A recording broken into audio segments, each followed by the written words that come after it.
Isso é coisa da sua cabeça. Alguma vez na vida vocês já escutaram essa frase? Como que vocês se sentiram? Não, eu perdi a conta de quantas vezes eu escutei. Lembro bem do meu sangue fervendo, mas também da minha incapacidade de lidar com. Já briguei, já tentei me posicionar de outro jeito, já ri junto, e ainda tinha, às vezes, um agravante. Como eu ministrava disciplina como enfermagem, saúde mental e psiquiatria, alguns às vezes diziam, dá um desconto, ela dá aula de psiquiatria. Você está no campo da saúde mental como profissional, dissesse que talvez eu não tivesse tão bem a sanidade mental.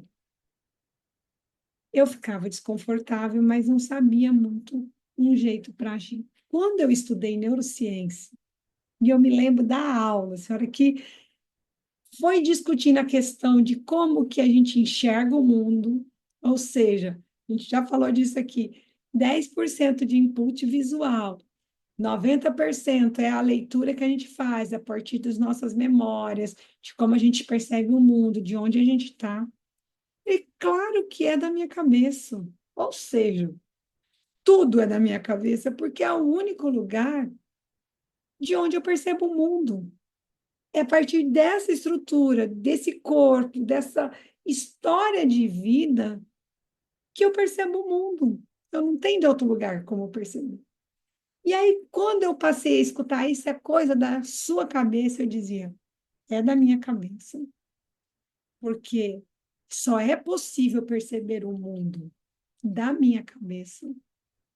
E eu gostaria que você ouvisse o que eu estou dizendo e porque eu gostaria de compartilhar como eu entendi essa situação e onde ela me pega, para que a gente possa encontrar uma solução. Sem mais ficar brava, sem me sentir constrangida, sem me sentir insultada, mas ao mesmo tempo dizendo para o outro: é sim da minha cabeça. Isso é coisa da minha cabeça. Mas isso aí também é da sua, porque é como a gente percebe o mundo. É a partir de nós. Então, a compreensão disso me deu muita potência, inclusive para pensar esse lugar da comunicação, porque o quanto que a gente fala e percebe o mundo e provavelmente o outro nunca vai ter nem dimensão do sentido do que a gente está dizendo, porque as palavras, elas não dão conta de toda a nossa experiência, de toda a nossa história, da nossa percepção. Ela é uma forma a mais potente que a gente tem de traduzir para esse lugar de conversar com o outro, de contar desse nosso mundo interno, da nossa percepção para o outro. Então, uma coisa é o que eu consigo dizer, e outra coisa é o que o outro vai escutar, porque o outro vai escutar, passando pelo filtro da vida dele, da história dele, da experiência dele. Então, ele não vai escutar exatamente como eu estou dizendo, porque o significado das palavras, da história, do que vem, ele vai passar pelas emoções do outro, pela história do outro, pelos traumas do outro, pela leitura que ele tem de mundo. E isso muda muito e dá uma segurança de que a gente pode estar com esse outro no mundo, tentando compartilhar, mas sabendo-se que sempre a gente vai estar, de alguma forma, incompreendido, porque o outro nunca vai dar conta de nos compreender completamente. A gente não consegue isso com a gente, porque a leitura que ele vai fazer e a interpretação é do lugar que ele está no mundo. Claro que a gente pode fazer esse exercício de esvaziar, de tentar ouvir o que o outro está dizendo e ir perguntando para o outro. Quando você diz isso, o que exatamente você quer dizer?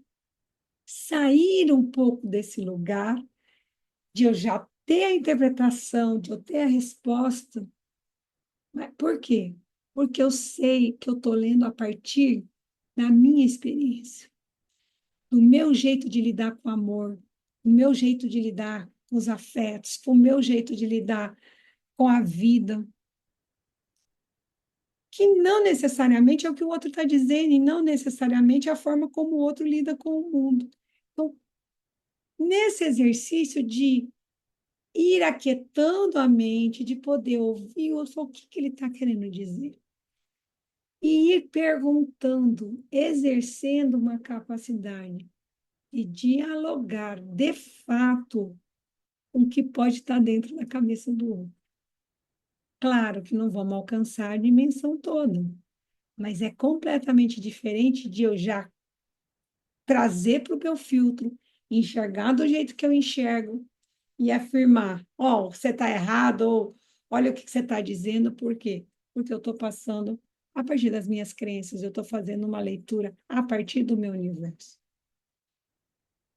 Esse exercício é muito potente, e eu acho que ele me traz uma reflexão, que eu preciso melhorá-la ainda, mas sobre o amor. Que eu fui entendendo que muitas vezes alguém nos ama, ou não nos ama, ou diz que não nos ama, mas a gente não compreende muito o que é aquilo. Então, eu posso dizer para alguém, eu te amo, mas a forma como entendo o amor pode ser completamente diferente da sua. Então, essa é uma frase que pode me dizer muito pouco se eu não entender quem está dizendo, o que ele entende por amor. Porque os amores, as formas de dizer, a forma de perceber, de sentir, elas fazem parte da nossa história. E eu falo que hoje, para mim, vale muito mais eu me sentir amada do que necessariamente o outro dizer que me ama. Porque há coisas que o outro faz que ele pode até dizer que não é amor, mas que eu gosto, que me faz sentir amada, que me faz. E essa sensação em mim é o que de fato fica. E às vezes alguém diz que me ama, mas é um lugar grosseiro, que de alguma forma dói em mim. E mesmo o outro me amando, ele não está me fazendo bem. Porque é a forma como eu percebo que faz toda a diferença. Porque o nosso universo, ele é o que está na nossa cabeça. Tem uma música, escutem, vocês vão amar. Ele é do musical Siete Vezes Adiós. Eu misturei um português aí com o espanhol, ficou uma beleza. Siete Vezes Adiós. É de um cantante mexicano e no YouTube chama El Amor es un Invento.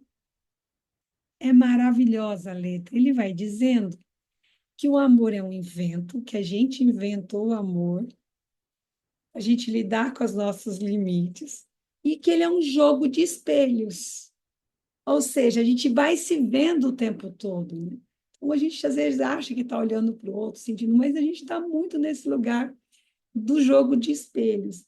E aí ele vai falando que existem vários tipos do amor, né? Ele fala o amor proibido, o amor secreto, o amor tóxico, o amor da sua vida, os amores da tua vida, quantos amores de tua vida cabe na sua vida.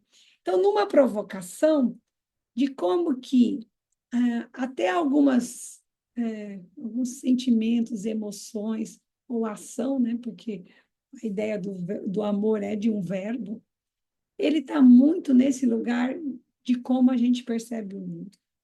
E se a gente não estiver fazendo um exercício muito consciente de tentar aquietar a mente, para entender o que o outro está chamando de amor, de como o outro está se expressando, de entender a lógica do outro. E não é necessário eu aceitar, não é nesse lugar, é de eu saber o que, que ele chama de, como ele nomeia, para entender o conceito, porque é um outro universo.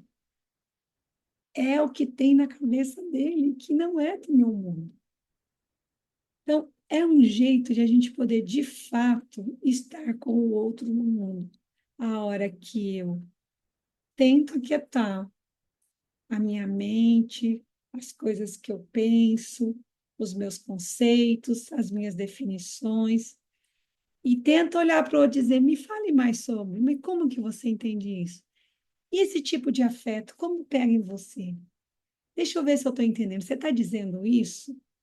A gente poder, de fato, caminhar para um diálogo, onde eu possa me aproximar mais do outro, aprender com essa relação com o outro, sabendo que sempre vai ter o nosso filtro, sempre vai ser a partir do que a gente entende e que faz sentido no nosso universo. Então, quando disserem isso é coisa da sua cabeça, fica bem em paz, digam, é mesmo, porque é como a gente percebe o mundo. E é desse lugar que eu faço essa leitura, que é libertador, mas também uma grande responsabilidade, porque é nosso, não é do outro. Eu sou a Cibele e este é Insights Pedagógicos.